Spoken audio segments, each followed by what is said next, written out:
कल्पना कीजिए, आप जीवन में लगातार कुछ पाने की दौड़ में हैं। एक नई चीज़ खरीदना, एक नई नौकरी पाना या किसी रिश्ते में अपनी तृष्णा पूरी करना। लेकिन चाहे आप कितनी भी मेहनत करें, वो खालीपन कभी पूरा नहीं होता। आप हमेशा अगली चीज़ की तलाश में रहते हैं। ओशो कहते हैं, यही मानव जीवन की सबसे बड़ी समस्या है। तृष्णा, खालीपन और लालसा, और तृप्ति, संतोष और शांति के बीच संघर्ष। यह किताब यही बताती है कैसे हम अपनी अंतर्निहित तृष्णा को समझें, उसे नियंत्रित करें और धीरे धीरे तृप्ति और सच्ची खुशी की ओर बढ़ें। ओशो, जिनका असली नाम रजनीश चंद्र मोहन था, एक दार्शनिक, ध्यान शिक्षक और विचारक थे। उन्होंने जीवन के गहरे सवालों पर ध्यान देने और अनुभव से सीखने की बातें की। इस किताब का उद्देश्य साफ है, समझाना कि हमारी हर खुशी या दुख की जड़ तृष्णा है, दिखाना कि कैसे हम तृष्णा से तृप्ति की ओर बढ़ सकते हैं, जीवन को गहरी, शांत और पूरी तरह से जीने की कला सिखाना।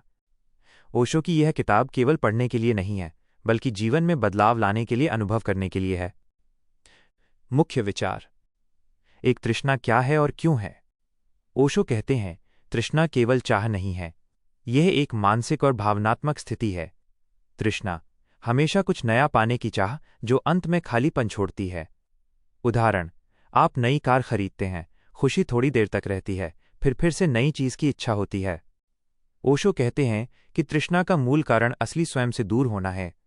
जब हम अपने भीतर की शांति से जुड़े नहीं हैं, हम हमेशा बाहरी चीजों की तलाश में रहते हैं। 2, तृष्णा से तृप्ति की राह। ओशो बताते हैं कि तृप्ति केवल स्वीकृति, जागरूकता और वर्तमान में जीने से आती है। स्वीकृति जो है, उसे जैसे है वैसे स्वीकार करें। जागरूकता, अपनी तृष्णा और लालसा को पहचानें। वर्तमान में जीना, कल की चिंता और भविष्य की लालसा छोड़ें।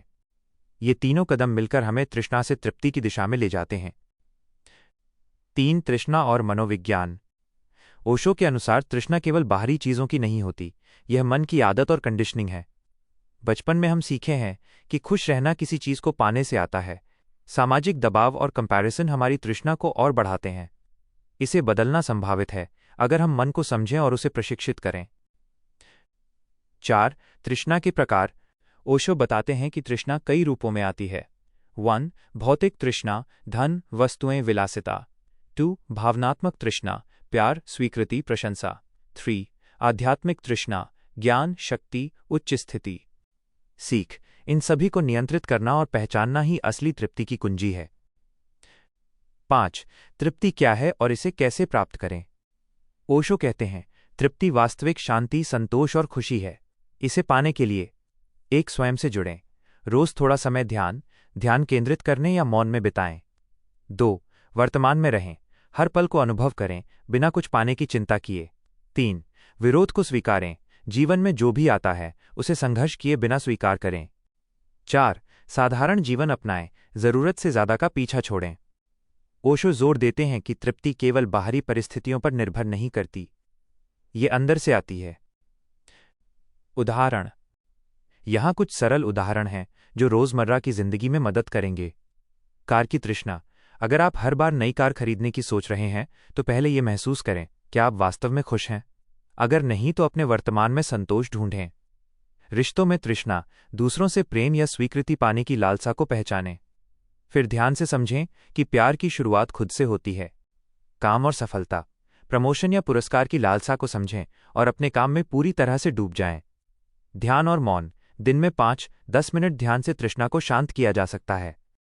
ओशो की सलाह है कि हर अनुभव को पूरी तरह जीना बिना किसी अपेक्षा के तृप्ति की दिशा में पहला कदम है। तृष्णा से तृप्ति तक हमें यह सिखाती है, जीवन की असली खुशी भीतर से आती है, बाहरी चीजों से नहीं।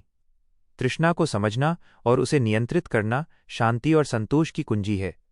अपने आप से जुड़कर, वर्तमान में जीकर और स्वीकार्यता अपनाकर हम सच्ची तृप्ति पा सकते हैं। प्रमुख संदेश। जितना कम चाहते हैं, उतना ज्यादा खुश रह सकते हैं। जितना ज्यादा वर्तमान में जीते हैं, उतना ज्यादा जीवन हमें पूरा लगेगा। यदि आप ये किताब पढ़कर केवल ज्ञान नहीं, बल्कि जीवन की प्रैक्टिकल कला अपनाते हैं, तो आपका जीवन धीरे धीरे तनाव मुक्त, संतुष्ट और आनंदपूर्ण बन सकता है।